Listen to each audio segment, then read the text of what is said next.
هو الذي أرسل رسوله بالهدى ودين الحق ليظهره على الدين كله وكفى بالله شهيدا. محمد رسول الله والذين معه أشداء على الكفار رحماء بينهم. وقال النبي صلى الله تعالى عليه وعلى آله وصحبه وسلم: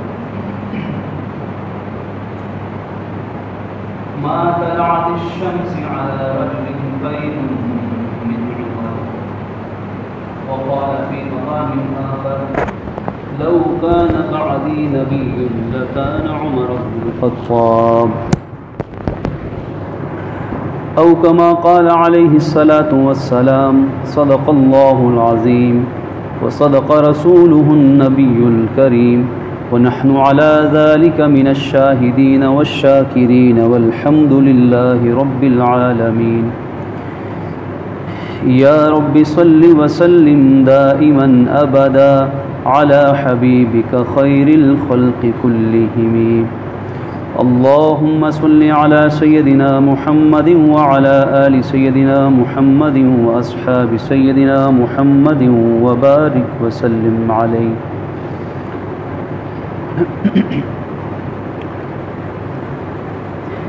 بزرگان ملت، برادران اسلام، ذوالحج قمری سال کا آخری مہینہ ہے اور اس مہینے کے اختتام پر نیا قمری سال یکم محرم الحرام سے شروع ہو جاتا ہے۔ یکم محرم الحرام اسلامی تاریخ کی 18 ذوالحج کی طرح شہادت سیدنا حضرت عثمان غنی رضی اللہ عنہ کی طرح یکم محرم الحرام بھی اسلامی تاریخ کی وہ تاریخ ہے کہ جس تاریخ کو امیر المؤمنین خلیفہ دوم سیدنا حضرت عمر بن خطاب فاروق اعظم رضی اللہ تعالی عنہ کو جامع شہادت عطا کیا گیا۔ چنانچہ اسی مناسبت سے اور پھر محرم الحرام کا مہینہ اسلامی تاریخ کی بڑی بڑی قربانیاں جو پوری ایک تاریخ ہیں، ایک داستان ہیں، داستان وفا ہیں، داستان حمیت اسلام ہیں، کرب و بلا کے میدان کے اندر جو داستانیں رقم کی گئیں وہ بھی محرم الحرام ہی کا حصہ ہیں۔ تو یکم محرم الحرام یوم شہادت سیدنا حضرت عمر فاروق رضی اللہ عنہ کی مناسبت سے آج کی نشست اور انشاءاللہ آئندہ جمعۃ المبارک کی نشست میں آپ کے قبول اسلام سے لے کر آپ کی خلافت اور خلافت سے لے کر شہادت تک یہ دو جمعۃ المبارک کی نشستیں شیر خدا علی المرتضیٰ کرم اللہ وجہہ آپ کے اس ارشاد کے مطابق جو خطبہ آپ نے آپ کی شہادت پر حضرت عمر فاروق کی شہادت پر جو خطبہ ارشاد فرمایا تھا، اس خطبے کے جو سب سے نمایاں نکات تھے، سب سے نمایاں نکات شان نبوی، شان صدیقی بیان کرنے کے بعد جو آپ نے خطبہ ارشاد فرمایا کہ آپ بہترین نظم قائم کرنے والے تھے اور آپ کی زندگی ایسی بے داغ اور سفید چادر کی طرح تھی جس میں کوئی عیب نہیں نکال سکتا، اور خوف خدا اور خشیت الہی آپ میں اللہ نے انتہا درجے کا رکھا تھا، اور سنت نبوی کو نافذ کرنے اور دین اسلام کی اشاعت میں اللہ تعالیٰ نے آپ کو اس امت مسلمہ میں علم بردار بنایا تھا۔ یہ وہ 4 بنیادی نکات تھے جو سیدنا حضرت علی کرم اللہ وجہہ رضی اللہ عنہ نے آپ کی شہادت کے موقع پر انتہائی رنج و غم کے ساتھ امت کے سامنے بیان کیے۔ ان 4 نکات کی روشنی میں آج کے جمعے کی نشست اور انشاءاللہ اگلے جمعے کی نشست آپ کی خدمت میں پیش کی جائے گی کہ آپ نے خلاصہ بیان کر دیا آپ کی شان پاک یعنی شان عمر فاروق بزبان علی المرتضیٰ شیر خدا کہ آپ تو علم کا دروازہ تھے اور اس سارے سمندر کو ان 4 نکات میں کیسے سمیٹ دیا۔ قبول اسلام سے لے کر خلافت تک کا زمانہ، اگر اس دور کے ہم سیدھا واقعات کو سمجھنے کی کوشش کریں، کیونکہ امت مسلمہ الحمدللہ اس کا تعلق اپنے بڑوں کے ساتھ آج بھی ویسے ہی قائم ہے جیسے اللہ کے نبی قائم فرما کر گئے تھے۔ یہود و نصارہ نے، دیگر قوموں نے اپنے بڑوں سے اپنا تعلق منقطع کر دیا، وہ کٹی پتنگ کی طرح، ایک سوکھے پتے کی طرح اپنی بنیاد سے ہٹ گئے اور گمراہیوں کے تھپیڑے انہیں دنیا کے ہر گمراہ وادی میں لیے پھرتے ہیں۔ لیکن امت مسلمہ آج بھی الحمدللہ اپنے ان بڑوں کو یاد رکھتی ہے، ان بڑوں کا نام لیتی ہے، ان بڑوں سے عقیدت کرتی ہے، ان بڑوں سے محبت رکھتی ہے۔ امت مسلمہ آج بھی ان کے سنہری کارناموں کو اپنے لیے مشعل راہ بناتی ہے، اور ایسا کیوں نہ ہو، ایسا کیوں نہ ہو، اس لیے کہ اللہ کے نبی صلی اللہ علیہ وسلم نے جس راستے پر امت کو ڈالا کہ ما انا علیہ و اصحابی، کہ قیامت تک میری امت میں سے وہی نجات یافتہ لوگ ہوں گے جو میرے اور میرے صحابہ کے راستے پر چلنے والے ہوں گے، اور جس کے راستے پر چلا جاتا ہے پھر اس سے جان پہچان بھی تو حاصل کی جاتی ہے، اس کی زندگی کو بھی تو پڑھا جاتا ہے۔ دعا ہے کہ اللہ رب العالمین یہ مبارک تذکرہ ہمارے ایمان کی تازگی کا سبب بنا دے، اور خالق عز و جل وہ دینی غیرت، وہ دینی حمیت اور سیدنا حضرت علی المرتضیٰ رضی اللہ عنہ کی زبانی شان فاروقی کا وہ اہم نقطہ کہ زندگی بھر دین کو قائم رکھنے اور سنت نبوی کی اشاعت میں آپ علمبردار تھے، اس جذبے کا خوف و خشیت الہی کا کوئی حصہ اللہ ہمیں بھی نصیب فرما دیں کہ حضرت عمر فاروق عمر تقریباً 27 برس کے لگ بھگ اور کڑیل جوان، اور حالت یہ تھی کہ اپنے والد خطاب کی بکریاں چراتے تھے اور اونٹ چراتے تھے، اور بعض دفعہ اس میں کوتاہی ہوتی تو باپ ڈانٹ دیتے تھے، باپ سے ڈانٹ کھاتے تھے، اور اپنی جرت اور شجاعت میں عرب میں مشہور تھے، اور اپنے رعب اور دبدبے کے اندر حضرت عمر فاروق کا مقام اسلام سے پہلے بھی بڑا نمایاں تھا کہ مکہ مکرمہ کے رہنے والے سرداروں میں آپ کا ایک رعب تھا کہ بڑے بڑے سردار قبول اسلام سے پہلے بھی آپ کے نام سے کانپتے تھے کہ عمر کا مقابلہ نہیں ہو سکتا۔ ادھر اللہ کے نبی صلی اللہ علیہ وسلم اسلام کی دعوت پھیلا رہے ہیں، چند لوگ مسلمان ہو چکے ہیں، دار ارقم کو آپ نے اپنا مرکز و محور بنایا ہوا ہے، اپنا تبلیغی مرکز بھی بنایا، اپنا تعلیمی مرکز بھی بنایا، اپنا اصلاحی مرکز بھی بنایا، وہیں نماز بھی پوشیدہ طور پہ ادا کی جاتی ہے، اور ابھی تک اسلام کھلم کھلا لوگوں کے سامنے نہیں آ سکا۔ تو اللہ کے نبی صلی اللہ علیہ وسلم انہی حالات میں اپنے خالق سے عز و جل سے ایک دعا کرتے ہیں، جو دعا امام ترمذی رحمۃ اللہ علیہ نے، دیگر سیاستہ کے محدثین کرام نے ان الفاظ میں بیان کیا ہے کہ اللہم اعز الاسلام بعمر بن الخطاب او عمر بن حشام، اے اللہ خطاب کے بیٹے عمر کے اسلام لانے سے یا حشام کے بیٹے عمر کے اسلام لانے سے، ان دونوں میں سے کسی ایک کے قبول اسلام کے ذریعے سے اسلام کو غلبہ عطا فرما دے۔ یہ دعا لسان نبوت سے بارگاہ ایزدی میں پہنچتی ہے، اور وہ خالق عز و جل جو قرآن حکیم کے اندر کئی مقامات پر یہ اعلان کر چکا ہے کہ هو الذی ارسل رسولہ بالہدی ودین الحق لیظہرہ علی الدین کلہ وکفی باللہ شہیدا، اور ایک اور مقام پہ فرمایا کہ ولو کرہ المشرکون، کہ اللہ نے اپنے نبی آخر الزمان حضرت محمد عربی صلی اللہ علیہ وسلم کو دنیا میں بھیجا ہی اس لیے تھا تاکہ آپ کے وجود بابرکت کے ذریعے سے اللہ قیامت تک کے لیے دین اسلام کو دنیا کے تمام دینوں پر غالب کر دے، حاوی کر دے۔ کہ دنیا میں آپ کی بعثت کا مقصد ہی یہ تھا، چاہے دنیا کے لوگ شرک کرنے والے اس بات کو ناپسند کریں کہ یہ کیا اسلام کے غلبے کی بات ہو رہی ہے، یہ کیا اسلام کا غلبہ ہے، کیا اسلام سب دینوں پہ حاوی آ جائے گا، چاہے دنیا کے لوگ، قرآن کہتے ہیں وَلَوْ كَرِهَ الْمُشْرِكُونَ، چاہے مشرکوں کو یہ بات ناپسند ہو، اور اللہ وَكَفَى بِاللَّهِ حَسِيبًا، اللہ ہی کافی ہے اس مقصد کو پورا کرنے کے لیے۔ وہ خالق عز و جل تو پہلے اعلان فرما چکا تھا کہ میں اس دین کو غالب کروں گا، اور ادھر سے دعائے نبوت بھی اس خالق کے دربار میں پہنچ گئے کہ اللہ اس دین کو غالب کر دے کسی ایک کے اسلام کے ذریعے سے۔ بس یہاں سے وہ دعا قبول ہوتی ہے۔ امیر شریعت سید عطا اللہ شاہ بخاری رحمۃ اللہ علیہ نور اللہ عمر قدر سے کسی نے پوچھا کہ بتائیے کہ حضرت عمر فاروق میں اور باقی صحابہ کرام میں کیا فرق ہے؟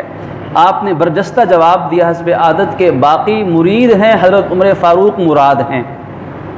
باقی مرید ہیں، حضرت عمر فاروق مراد ہیں، کہ باقی خود آ کر اسلام قبول کرتے ہیں، اور حضرت عمر فاروق کے اسلام کے لیے تو اللہ کے نبی اپنے دست نبوت اللہ کی بارگاہ میں پھیلا رہے ہیں، کہ خود مانگ رہے ہیں رب سے نام لے کر۔ اور پھر وہ عمر خطاب جو 27 سال کا لگ بھگ کڑیل جوان ہے، جوانی کا خون ویسے بھی بڑا گرم ہوتا ہے، جوانی میں انسان طیش میں جلدی آتا ہے، جذبات میں جلدی اس کے ابھار پیدا ہوتا ہے، غصے میں آتا ہے، اور جب غصے میں جذبات میں آ جائے اور جوان بھی خطاب کے بیٹے عمر جیسا جری ہو تو پھر تو ایک طوفان ہے جس کے سامنے کوئی ٹھہر نہ سکے۔ تو جب بہت سن لی باتیں حضور کے خلاف، دل میں نفرت، دل میں وہی تشدد، تو پھر نکلے ہیں تلوار لے کر کے آج معاذ اللہ قصہ تمام کرتا ہوں۔ لیکن کیا معلوم تھا کہ اس تلوار کے ذریعے سے اپنا اللہ کے نبی کا نہیں، اللہ کے نبی کے دشمنوں کا قصہ تمام کرنے والے ہیں۔ کیا معلوم تھا کہ جو تلوار شمشیر فاروقی جو آج نیام سے نکلی ہے، کیا کس کو معلوم تھا کہ یہ شمشیر یہ اسلام کے خاتمے کے لیے نہیں بلکہ پوری دنیا کے اندر اسلام کے خلاف اٹھنے والی آوازوں کے خاتمے کے لیے نیام سے نکلی ہے؟ اسی حالت میں نکلتے ہیں۔ اسلامی تاریخ کا مشہور واقعہ ہے کہ راستے میں اپنے گھر تشریف لے گئے، بتایا گیا کہ آپ کے بہن بہنوئی اسلام قبول کر چکے ہیں، وہاں گئے اور خوب مارا اور پیٹا اپنی بہن کو جن کا نام فاطمہ تھا، ان کو خوب تشدد کا نشانہ بنایا، اور آخر کار بہن نے جو کہ حضرت عمر فاروقی کی بہن تھی، انہوں نے برجستہ اور برملا جواب دیا جو کسی بھی مسلمان عورت کا جواب ہونا چاہیے کہ مسلمان بیٹی، مسلمان بہن، مسلمان ماں، اس کے دل میں اسلام سے کتنی محبت ہونی چاہیے۔ فاطمہ بنت خطاب یہ تعلیم دیتی ہیں کہ بھائی عمر، تم مجھے مار مار کے قتل تو کر سکتے ہو، میری جان تو لے سکتے ہو، لیکن میرے دل سے ایمان نہیں ختم کر سکتے۔ اب بہن جو لہو لہان بھی ہے اور بہن ہے، اس بہن کا اس کی زبان سے یہ جملہ نکلا، دل پہ اثر کیا، آپ کا دل نرم ہوا، دل میں ایک طلب پیدا ہوئی، دل میں یہ پہلا اثر تھا جو اس دعا کی قبولیت کی شکل میں نظر آ رہا تھا، دعائے نبوی کی شکل میں دل میں طلب پیدا ہوئی کہ آخر وہ چیز کیا ہے، وہ دولت کیا ہے، اور وہ طاقت کیا ہے، ایسی کون سی بجلی ہے جو خطاب کے سامنے ایک صنف نازک کو بھی اتنا جری بنا رہی ہے، اتنا دلیر بنا دیا اس ایک میری بہن کو، یہ جو ایک صنف نازک ہے، ایک عورت ہے، اور عمر کی مار بھی اس نے برداشت کی ہے لیکن ایمان نہیں چھوڑا، آخر وہ طاقت کیا ہے۔ جب یہ طلب پیدا ہوئی تو اللہ نے ایمان کی دولت بھی سے بھی نوازا۔ اس لیے علماء نے یہاں نقطہ لکھا ہے کہ اللہ تعالیٰ دنیا کی دولت تو بغیر طلب کے دے سکتا ہے، لیکن دین کی اور ایمان کی دولت بغیر طلب کے نہیں ملا کرتی ہے۔ دنیا کے لیے انسان بعض اوقات محنت نہ بھی کرے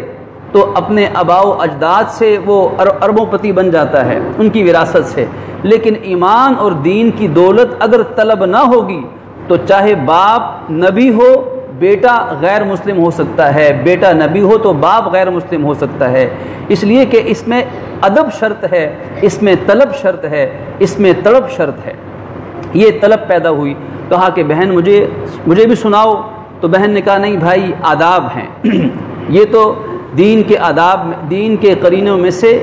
محبت کے قرینوں میں سے یہ پہلا قرینہ ادب ہے، تو آپ پاک اور صاف ہو جائیں۔ پاک اور صاف ہو گئے۔ بہن نے سورہ طٰہٰ جو نکالی، چند صفحوں کے اوپر لکھی ہوئی تھی قرآن پاک کی وہ آیات مبارکہ، جس کو وہ دونوں میاں بیوی حضرت عمر فاروق کے بہنوئی اور ہمشیرہ آپس میں مل کے یاد کر رہے تھے۔ اس سے یہ بھی سبق ملتا ہے کہ گھروں کے اندر دین کی تعلیم کو عام کرنا چاہیے۔ حضور کی ابتدائی دعوت کا خلاصہ یہ تھا کہ تمام مسلمان آپس میں اور گھروں کے اندر دین کو زندہ کیا جائے۔ میاں بیوی جب آپس میں دین کی باتوں کو یاد کریں گے، قرآن و حدیث کو سنیں گے اور سنائیں گے، تو اللہ ان کی نسلوں کے اندر دین زندہ کر دے گا۔ اب آپ دیکھیے کہ وہ جو گھر کی تعلیم تھی، میاں بیوی آپس میں قرآن پاک کے چند صفحے جو کہ جن پہ آیات قرآن لکھی ہوئی تھی ان کو آپس میں پڑھ رہے تھے، سیکھ رہے تھے، تعلیم کا عمل ہو رہا تھا۔ اب اللہ کا کرم دیکھیے اور دین کی اس تعلیم کی برکت دیکھیے کہ جو تعلیم وہ چھپ چھپا کر میاں بیوی آپس میں تعلیم کی محنت میں لگے ہوئے تھے کہ قرآن پڑھنا سیکھ جائیں، مطلب سیکھ جائیں، اس قرآن پڑھنے کی برکت سے حضرت عمر فاروق کے لیے اسلام کا راستہ ہموار ہو رہا ہے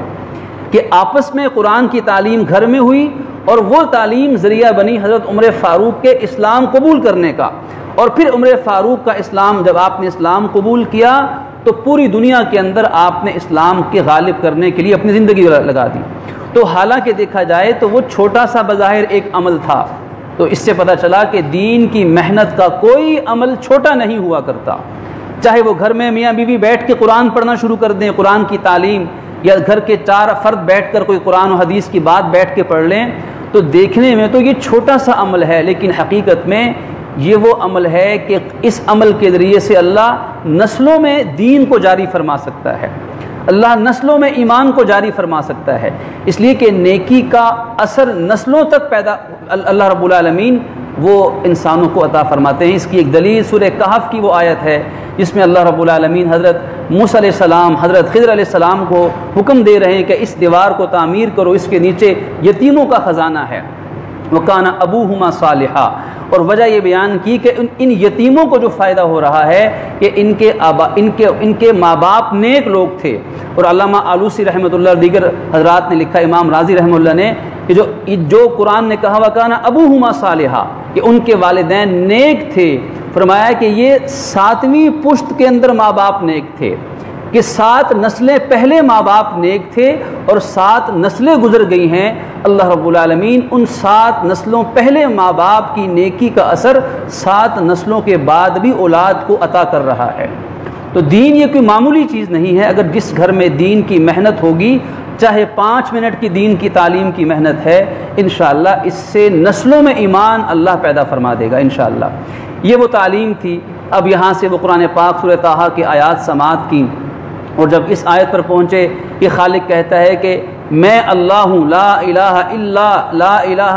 لا الہ الا انا فاعبدنی، کہ میرے سوا کوئی معبود نہیں، تم میری عبادت کرو، واقم الصلاۃ لذکری، اور میری یاد کے لیے نماز قائم کرو۔ عمر فاروق کی آنکھوں سے آنسو جاری ہو گئے، یہاں سے تشریف لے گئے اللہ کے نبی کی بارگاہ میں خدمت اقدس میں حاضر ہونے کے لیے۔ بعض صحابہ نے دیکھا کہ عمر آ رہے ہیں، ہاتھ میں تلوار بھی ہے، تیور تو پہلے ہی جانتے تھے، چرچا تو سن رکھا تھا، دروازے بند کیے۔ آقا نے فرمایا کہ دروازے کھول دو آج، یعنی کہ آج اللہ نے عمر کے دل کے دروازوں کو ایمان کے لیے کھول دیا ہے، تم بھی عمر کے لیے دروازے کھول دو۔ تشریف لاتے ہیں، کلمہ پڑھتے ہیں، اور اللہ کے نبی کی امت، ایمان والی امت میں داخل ہوتے ہیں۔ نماز کا وقت ہوتا ہے، آپ فرماتے ہیں کہ اللہ کے نبی مجھے اجازت دے دیجئے کہ میں اپنے اسلام کا بھی اعلان کروں، اور آج سے ہم نماز یہاں چھپ کر نہیں پڑھیں گے، بلکہ علل اعلان ہم خانہ کعبہ کے پاس اللہ کے گھر میں جا کے نماز ادا کریں گے۔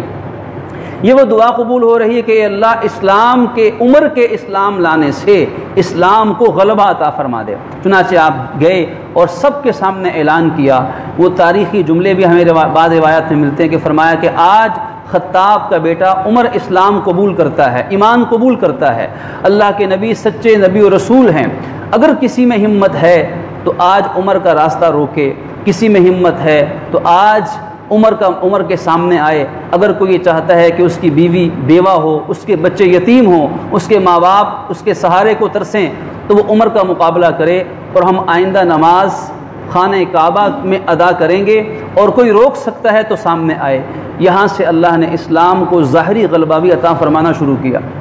اور پھر زندگی گزری، حضرت عمر فاروق کی اللہ کے نبی صلی اللہ علیہ وسلم کی خدمت اقدس کے اندر، آپ کی محبت کے اندر، آپ کی عقیدت کے اندر، اور اللہ رب العالمین کا خوف اور خشیت پوری زندگی میں غالب رہا، جیسا کہ سیدنا حضرت علی کرم اللہ وجہہ کا ارشاد آپ کے سامنے پیش کیا گیا۔ اور ساری زندگی ایک چیز نمایاں رہی، حضرت عمر فاروق کی زندگی میں ایک چیز نمایاں رہی کہ ساری زندگی اللہ اور اس کے رسول کے حکم کی مخالفت کبھی برداشت نہ کی، کہ مخالفت کرنے والا کوئی بھی ہو، کوئی بڑے سے بڑا بھی ہو، حضرت عمر فاروق اللہ اور اس کے رسول کی مخالفت کبھی برداشت نہ کر سکتے تھے۔ آپ میں یہ ہمت اور طاقت ہی نہ تھی کہ آپ دین و اسلام کے خلاف کوئی چیز برداشت کر سکتے۔ اور وہ واقعہ ائمہ محدثین نے لکھا ہے کہ ایک منافق اور مسلمان کا جھگڑا ہوا کسی تلوار کے حوالے سے، اور حضور نے فیصلہ جب حالات دیکھے تو فیصلہ یہودی کے حق میں کیا، اور جو منافق جو بظاہر مسلمان تھا اس کے خلاف فیصلہ کیا۔ حضرت عمر فاروق کے پاس یہ شخص پہنچ گیا اور جا کر سارا ماجرا بیان کیا کہ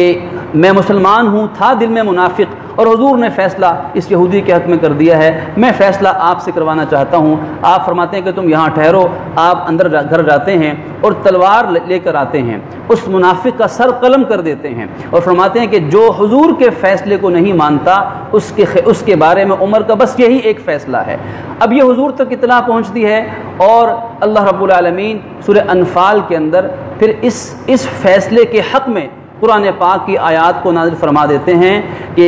تیرے رب کی قسم ہے کہ تم اس وقت تک کوئی مومن ایمان والا نہیں ہو سکتا جب تک کہ وہ اپنے ہر مسئلے کے اندر حضور کے حکم کو ہی آخری فیصلہ تسلیم نہیں کر لیتا۔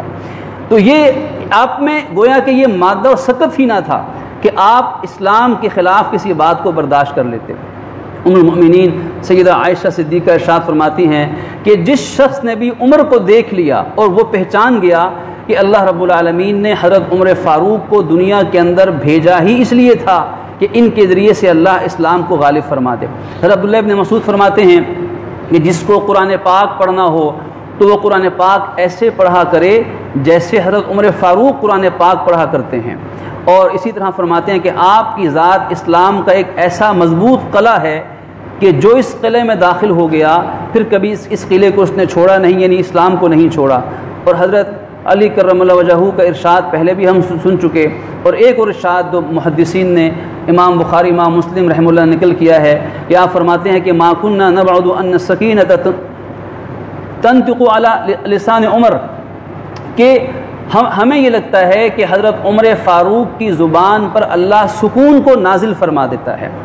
یعنی حضرت عمر فاروق جب کوئی بات کرتے ہیں تو سننے والوں کو سکون حاصل ہو جاتا ہے، جب کوئی رائے دیتے ہیں تو آپ کی رائے دلوں میں اتر جاتی ہے، جب کوئی مشورہ دیتے ہیں تو اس مشورے کے مطابق اللہ رب العالمین بھی آسمانوں سے وحی نازل فرما دیتا ہے۔ چنانچہ جو پردے کے احکامات نازل ہوئے، حضرت عمر فاروق نے جو رائے مشورہ زمین پہ دیا حضور کی خدمت میں پیش کیا، وہی رائے اللہ نے قرآن پاک کی صورت میں آسمانوں سے نازل فرما دی۔ بدر کے قیدیوں کے بارے میں جو رائے حضرت عمر فاروق نے زمین پر بیٹھ کر دی، خالق عز و جل نے اسی رائے کو قرآن پاک بنا کے زمین پہ قیامت تک کے لیے نازل فرما دیا۔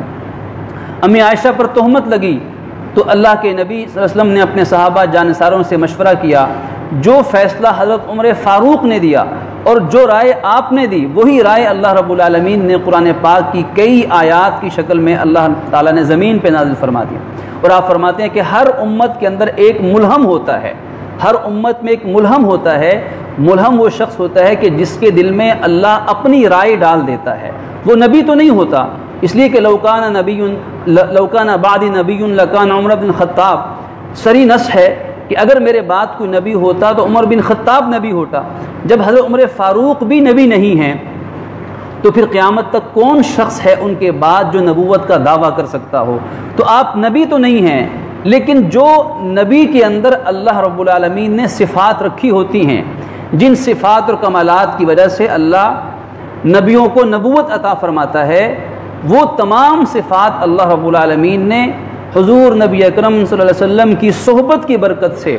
آپ کی تعلیم اور تربیت کی برکت سے، اور آپ پر ایمان لانے کی برکت سے، اور آپ کے احکامات اور دین پر چلنے کی برکت سے وہ تمام خوبیاں آپ حضرت عمر فاروق کے وجود پاک میں اللہ نے پیدا فرما دی تھی، لیکن اس کے باوجود وہ نبی نہیں تھے۔ تو ملہم ہر امت میں ایک ملہم ہوتا ہے، اور فرمایا کہ میری امت کا ملہم جس کے دل میں اللہ صحیح رائے ڈالتا ہے، الہام کرتا ہے، وہ میری امت کا ملہم عمر بن خطاب ہیں۔ فرمایا کہ جو ان کی بات سنتا ہے اسے اطمینان ہو جاتا ہے۔ یہ فرما رہے ہیں شیر خدا حضرت علی کرم اللہ وجہہ کی ذات اقدس۔ اور ایک وقت وہ آیا کہ جب مدائن کا علاقہ اور سرزمین فتح ہوئی تو حضرت سعد ابن ابی وقاص عظیم اسلام کے جرنیل ہیں رضوان اللہ علیہ اجمعین، وہ انہوں نے جو وہاں مال غنیمت حاصل ہوا وہ مدینہ طیبہ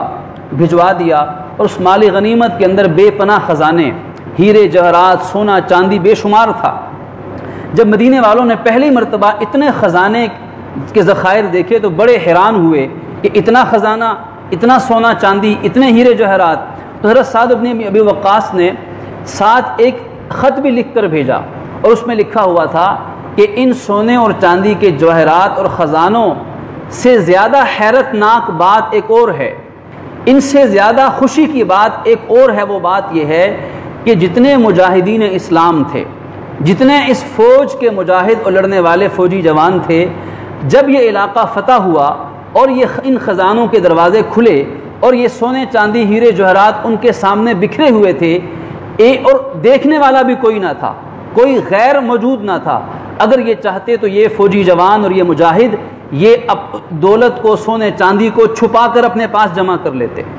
بڑی حیرت اور خوشی کی بات یہ ہے کہ ایک مجاہد نے بھی کسی خزانے پر لالچ کی نگاہ نہیں ڈالی، بلکہ جو اللہ رسول کا حکم تھا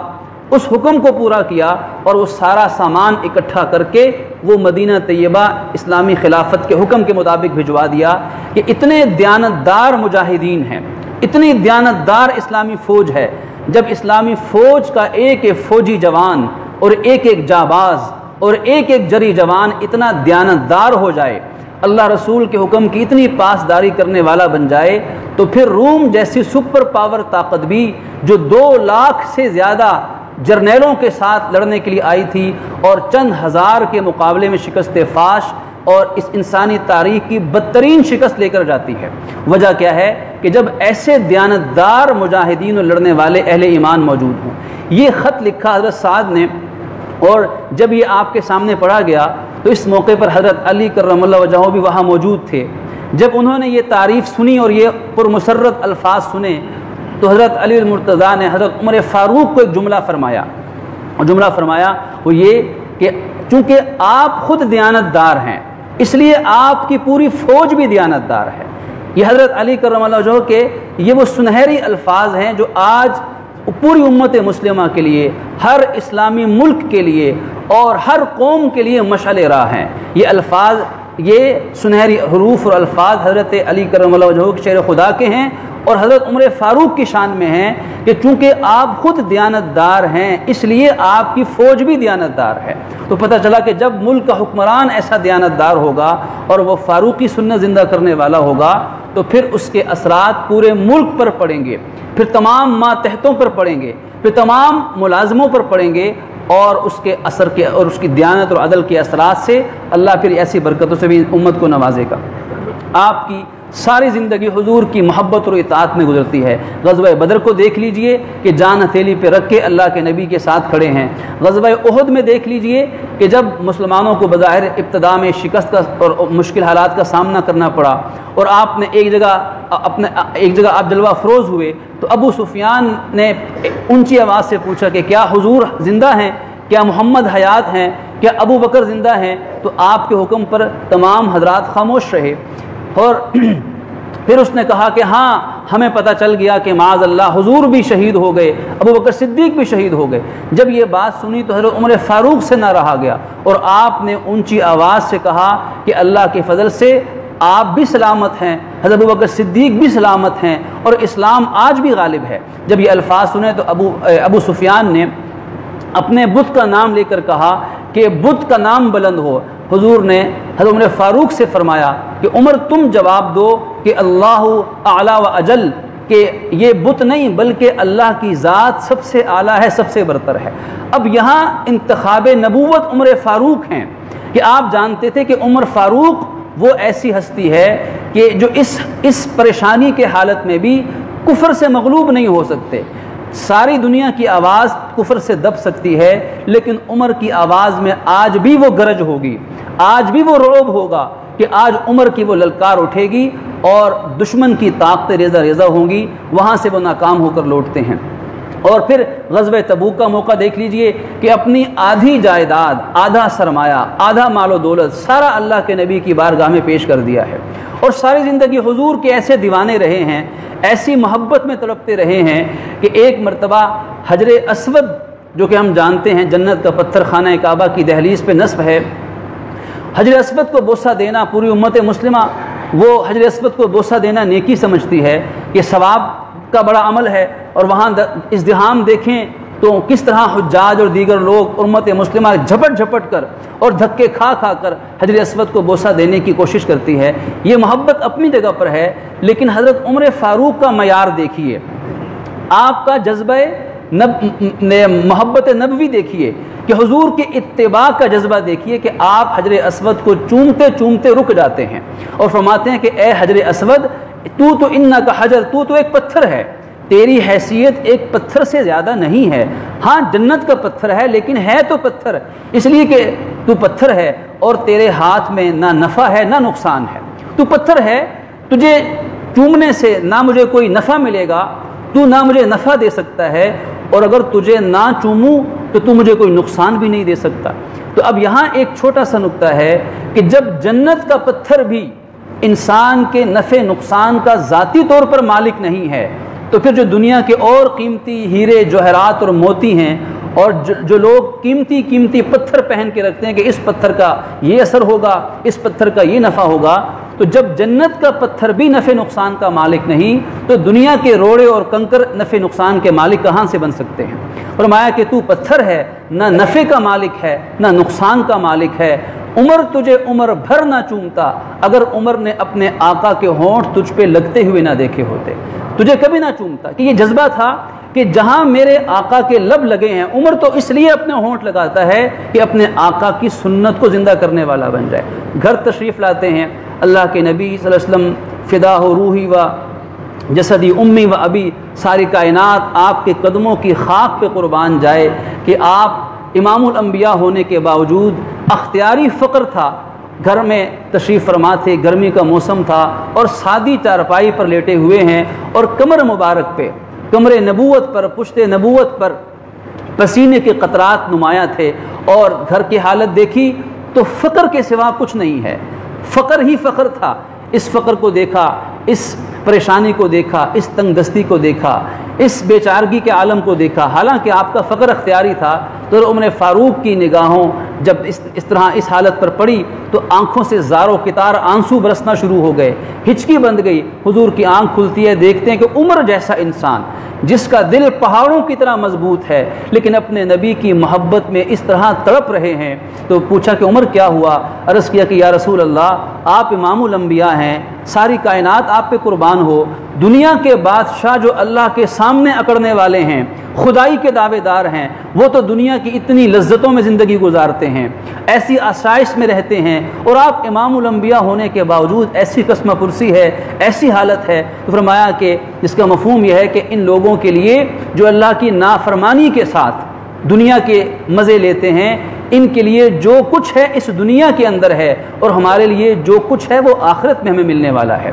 تو یہ محبت نبوی تھی، یہ جذبہ عشق تھا۔ اللہ رب العالمین اپنی رحمت سے اس جذبے کے چند ذرات ہمیں بھی نصیب فرمائیں کہ وہ دینی غیرت، وہ محبت نبوی، وہ دین پہ عمل کرنے کا جذبہ، وہ دین کو زندہ کرنے کا جذبہ، وہ عدل، وہ انصاف، وہ حیا اور وہ تقوی، پروردگار عالم ہمیں بھی نصیب فرمائیں۔ خلافت سے لے کر شہادت تک کا حصہ انشاءاللہ آئندہ نشست میں۔ اقول قولی ھذا استغفر اللہ لی ولکم ولسائر المسلمین۔